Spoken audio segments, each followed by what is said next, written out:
جب اس کی پاور ہی پیچھے سے ختم ہو گئی اور اس کی بیٹری ہوگی ڈیڈ، پھر ماں بھی کہے گی شرم نہیں آتی، نماز کیوں نہیں پڑھتا، تو بیٹری بجھی پڑی۔ ابا بھی کہے گا یار شرم کر، تیری اٹھک بیٹھک کنکوں کے ساتھ ہے۔ پھر لوگ کہیں گے یار کدے حلال بھی کھا لیا کر، کبھی کہا کر یار سود ہے اس کو چھوڑ دے۔ جہاں سے پاور آنی چاہیے تھی ان چیزوں کی اچھائی برائی حلال حرام کو سمجھنے کی، وہ تو پاور ہی ختم ہوئی پڑی۔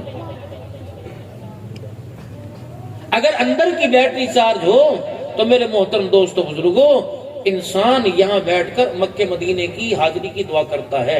اگر بیٹری اندر کی ڈیڈ ہو جائے، ختم ہو جائے، تو مسجد کے پڑوس میں مکان ہو، خدا کے گھر میں آنے کو دل نہیں کرتا۔ اپنی ہم اندر کی بیٹری کو ہر وقت چارج رکھیں، دل کی پاور کو ہر وقت مضبوط رکھیں۔ جہاں چلے کرنٹ، گناہ دیکھے آنکھیں نو ہو فوراً کرنٹ اندر سے مارے، خبردار۔ غلط چیز ہاتھ کے اندر آوے، اندر سے کرنٹ سے پہنچے۔ کوئی ایسا رستہ کہ جہاں اللہ کی نافرمانی ہوتی ہو تو وہاں قدم اٹھے تو اندر سے پیروں کو کرنٹ پہنچے۔ بیٹری ڈیڈ ہے میرے پیر۔ اسے اللہ کی محبت کی جھٹکے لگاؤ، اسے خشیت الہی کے جھٹکے لگاؤ، اس کو اللہ کے ڈر اور خوف کے جھٹکے لگاؤ، یہ چارج ہو جائے۔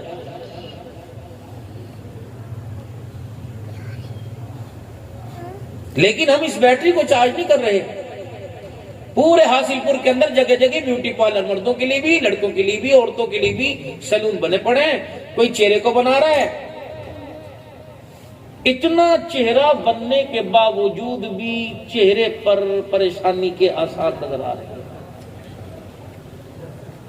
یار سننا سننا بیٹھا، غمگین بیٹھا، پریشان بیٹھا، کیا بات ہے۔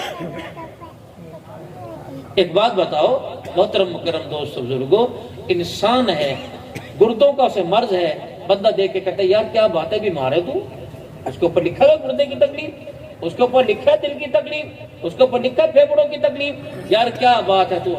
حضرت ماشاءاللہ تشریف لا رہے حضرت اقدس پیر طریقت قاری محمد یاسین صاحب، جمعیت کی ماشاءاللہ امیر ہیں اس کے ضلع بہاولپور کے، اور مدرسہ صدیق اکبر کے محتمم بہت سارے ادارے حضرت کو دل کی عطا کریں گے، اسے خوش آمدید کہتے ہیں۔ اللہ نہ قبول فرمائے۔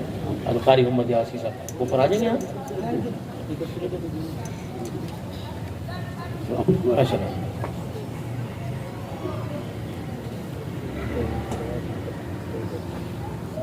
بسم اللہ بسم اللہ۔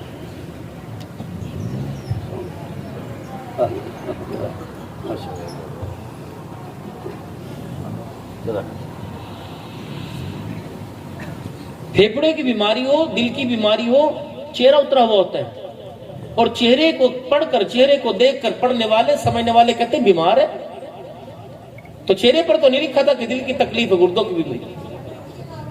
تو جس طرح اندر کی مرض ہو اس کا اظہار چہرہ کرتا ہے، اس درد اس تکلیف کا اظہار چہرے پر آتا ہے۔ اگر اندر بیٹری چارج ہو تو اس کا اظہار بھی انسان کے کردار کے اوپر ہے۔ اگر کردار بدلنے لگ جائے تو سمجھ لو اندر کی بیٹری نے کام کرنا چھوڑ دیا۔ غلط راستوں پر چلنے میں اور غلط کاموں میں کرنے میں دل لگے تو سمجھ لو اندر بیٹری مجھے وہ چارجنگ، مجھے وہ ارتھ نہیں دے رہی کہ جس سے میں ان چیزوں سے اپنے آپ کو روکوں۔ ہاتھ باندھ کے بیٹھیں گے پھر بھی غلط راستے پر جانے کو، غلط ہاتھ پکڑنے کو دل کرے گا، کیونکہ اندر سے پاور نہیں ملی۔ دنیا کی بیٹری گاڑیوں کی، کاروں کی، موٹر سائیکلوں کی ڈیڈ ہو جائے تو چارج بیٹری کے ساتھ اسے جھٹکا دلواتے ہو۔ اگر اپنے اندر کی بیٹری جو ہے وہ ڈیڈ ہو جائے تو ایسے اللہ والے، جیسے مفتی صاحب آپ کے ہاں بیٹھے، قاری یاسین صاحب بیٹھے، ان اللہ والوں کی صحبت میں تشریف لے جائیے، نگاہیں ان کی پڑتی رہیں گی، ڈیڈ بیٹری چارج ہوتی رہے گی۔ 3 جگہوں سے ہمارے پر نحوست برس رہی، 3 جگہوں سے۔ امام الاولیاء حضرت احمد علی صاحب لاہوری نور اللہ مرقدہ فرمایا کرتے کہ انسان کی زندگی کے اندر جو نفسی اور بگاڑ پیدا ہوا پڑا ہے 3 راستوں سے۔ پہلا یہ کہ 80% نسل کا تباہ ہو جانا اس وجہ سے ہوا، یہ بچے اللہ اس کے رسول سے دور، گیموں میں، پریشانیوں میں، یہ بچے، یہ انسانی نسل جو تباہ ہو رہی ہے، 80% اس میں یہ ہے کہ ہمارے گھروں کے اندر حلال آنا ختم ہو گیا ہے۔ دوسری بات، 10% ہماری نسل کا بیڑا غرق اس وجہ سے ہو رہا ہے کہ بے نمازی ہاتھوں کا کھانا شروع کر دیا۔ 10% انسانیت اپنی اوقات سے اس لیے گر گئی کہ ہم نے اہل اللہ کی صحبت میں بیٹھنا چھوڑ دیا، اللہ کے ولیوں کے پاس، دیندار لوگوں کے پاس، متقی لوگوں کے پاس ہم نے بیٹھنا چھوڑ دیا، جس کی وجہ سے آوے کا آوے ساری کی ساری نسل تباہ ہو چکی ہے۔ ذمہ داری سے عرض کرتا ہوں حاصل پور کے غیور مسلمانوں، 8 دن، نہ 6 نہ 7 نہ 9 نہ 10، 8 دن پورے، ایک جمعے سے لے کے دوسرے جمعے تک 2 کام کر لو، نہ سمجھانا پڑے گا، نہ پڑھانا پڑے گا، نہ دکھانا پڑے گا، نہ بتلانا پڑے گا۔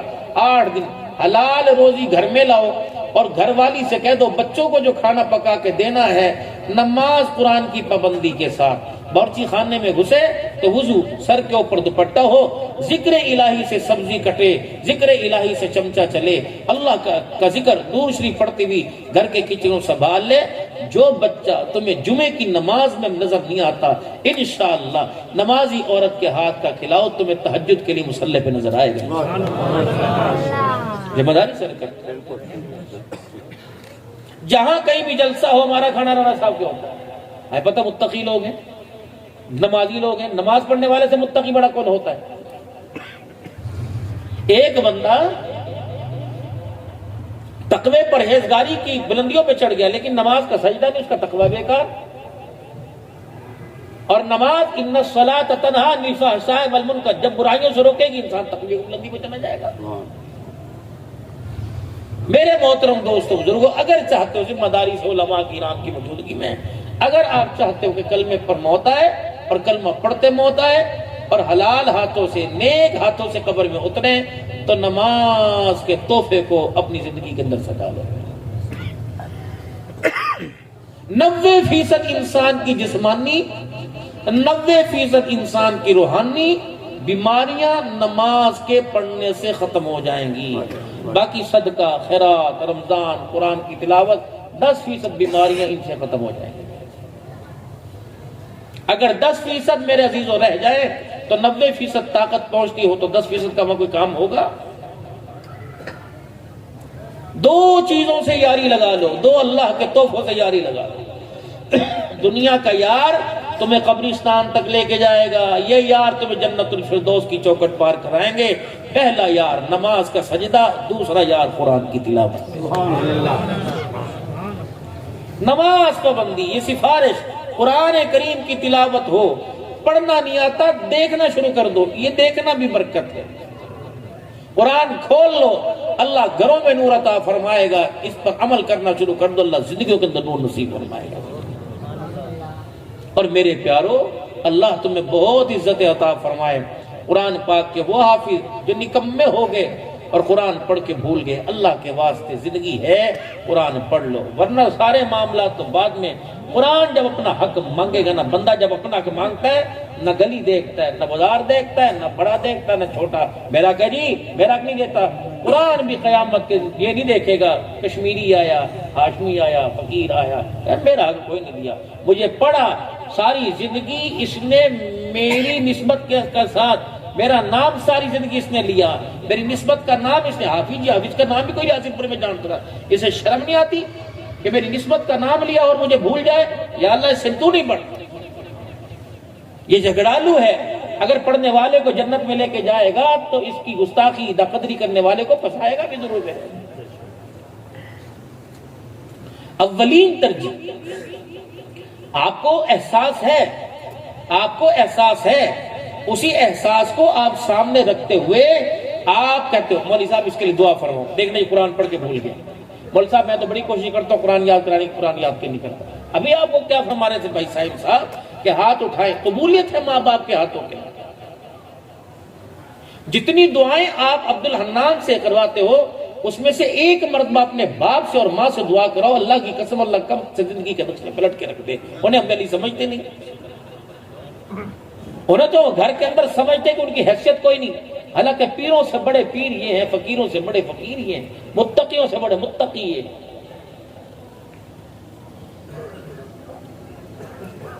ان کی ولایت کا ذکر اللہ نماز میں کر رہے ہیں، ان کی شان کو اللہ نماز کے اندر بیان کر رہے ہیں، ان کے مقام اور ہستی کو میں نماز کے اندر یاد کروں گا عبد القادر جیلانی، میں یہ نماز باقی رہے گی، میں نماز میں یاد کروں گا بایزید بستامی، باقی رہے گی، لیکن میں جب نماز میں کہوں گا ربنا اغفر لی ولوالدی وللمؤمنین یوم یقوم الحساب، رب کعبہ کی قسم نماز جب ماں باپ کی دعا کرنی شروع کروں گا، نماز تو قبولیت کے درجوں پہ چڑھتی نہ شروع ہو جائے گی۔ میرے نوجوان، میرے پیاروں اور میرے بزرگوں، جن کے فوت ہو گئے وہ قبرستان جانا نہ چھوڑیں، اور جن کے زندہ ہیں وہ ماں باپ کے قدموں میں بیٹھنا نہ چھوڑیں۔ بادشاہوں کے خزانوں سے وہ چیز نہیں ملتی جو اللہ ماں باپ کے قدموں کے صدقے عطا فرما دیتا ہے۔ امتحان سر پہ آ رہے ہیں، پڑھیے ضرور، لیکن ماں باپ کی دعاؤں کو ساتھ لیجیے۔ ماں باپ نے کہہ دیا کہ اللہ تیرا بھلا کرے، یہ کیا؟ یہ دعا ہے۔ آج میرے عزیزوں، میں پرسوں ترسوں اللہ نے میرے دل میں بات ڈالی، میں بات کر رہا تھا، میں نے کہا باپ بچیوں کو جہیز دیتے ہیں اور بچیاں جہیز کی ڈیمانڈ کرتی ہیں، نہیں یہ نہیں بھی لینا، یہ بھی لینا۔ اماں کہتی بس کر، امی آپ کو کیا، میں ابو سے کہہ رہی ہوں نا، آپ کو تھوڑی کہہ رہی ہوں، میں نے یہ لینا، میں بھائی کو کہہ رہی ہوں، میں تجھے تھوڑی کہا، بھائی کہتا بس کر، بہت تھوڑا دے دیا، چل تو جب دفعہ جب پڑے، میں تو اپنے ابا کو کہہ رہی، تجھے تھوڑی کہہ رہی۔ باپ سے کہو کہ ابا جہیز دے اپنی مرضی کا اور دعا دے میری مرضی کی، کیوں جہیز سسرال جاتا ہے اور دعا عرش مولا پہ جاتی ہے۔ جہیز تو کیا سسرال، اور پھر جب جہیز بھیجتے ہو سسرال میں تو پھر ٹریکٹر والے، گاڑی والے سے، ڈالے والے سے، ڈاڑسن والے سے، ٹرک والے سے سنبھال کے رکھی ہو، وہ کہتا گدی رکھ لے، فوم لے آ، چادریں سوٹ دے، پرائی رکھ دے، یوں کر دے، سامان محفوظ ہو کے جائے گا۔ اگر دعا چاہتے ہو کہ عرش اللہ پہ پہنچ جائے تو اس کے اوپر پیکنگ درود شریف کی کر لو، خدا کی قسم دعا تمہاری باحفاظت عرش اللہ پہ پہنچ جائے گی۔ درود شریف کی بڑی برکات ہے۔